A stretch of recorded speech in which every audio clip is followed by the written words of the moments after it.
Blessings and welcome to today's Law Enforcement Daily Devotional. Today our read was Isaiah 31 through 35.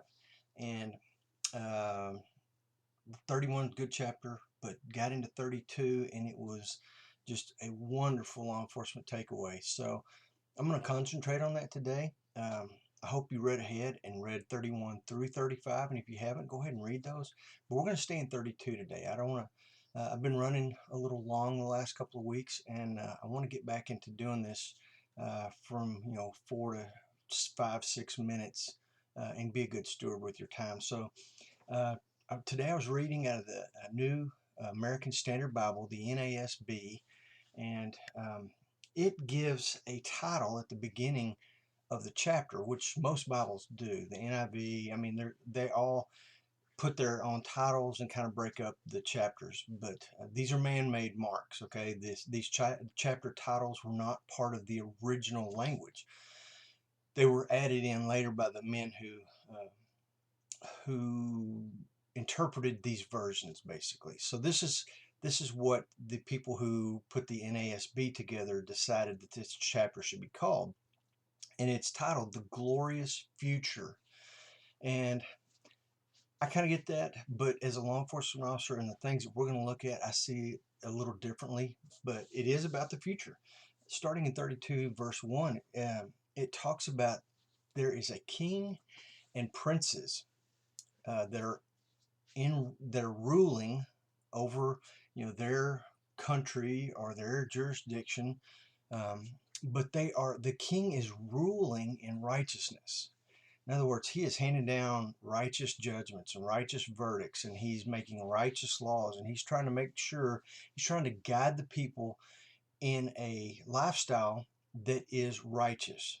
And doing that protects all of your citizens. I mean, it's the way that God set up governments. That's what his desire for government is to be run righteously. And it says his princes judge righteously. They give correct judgments. So it's almost like, the king is the ruler over this country, and the princes are his judges or his magistrates that are ruling in smaller areas for him. But the whole goal of this government is justice and righteousness. And then the next couple of verses, especially 3 through 5, show us what that looks like.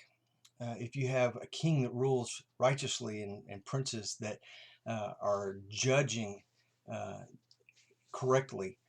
32, 5, 3 through 5 says, "Then the eyes of those who see will not be blinded, and the ears of those who hear will listen." This is important because Isaiah says a couple of times that though you have eyes, you will not see, and though you have ears, you will not hear. And we see that really carried out when Christ comes back in the Gospels, that he is teaching constantly to the people, and the people are getting it. But the Pharisees, they hear it, but I mean, they're listening, but they don't hear him, and they don't see his healing and all the wonderful, miraculous things that he's doing. Otherwise, they would have recognized that he was the Messiah. But here it says they do see, they do hear, they do listen. People get when the king teaches righteousness, they're hearing it and they're getting it.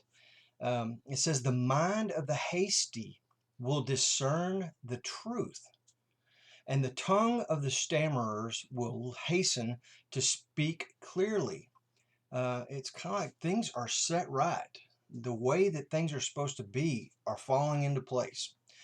Um, no longer will the fool be called noble, or the rogue be spoken of as generous.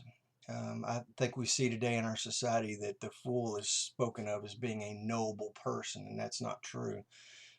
People who scream against police brutality, the victim, who's usually a criminal, all of a sudden is held up as being this noble person, for sainthood, even though they're a criminal. But so these things will be set right. And then Isaiah uses a contrast between what is done right and how things are supposed to look when they're done right to how they actually are. So read 32 verses 6 and 7. They resemble our current society. Then we come to the law enforcement takeaway for today. We've all heard, and most of us believe, that Law enforcement is a noble profession. I truly believe this. And it's interesting how 32:8 says, but the noble man devises noble plans, and by noble plans he stands.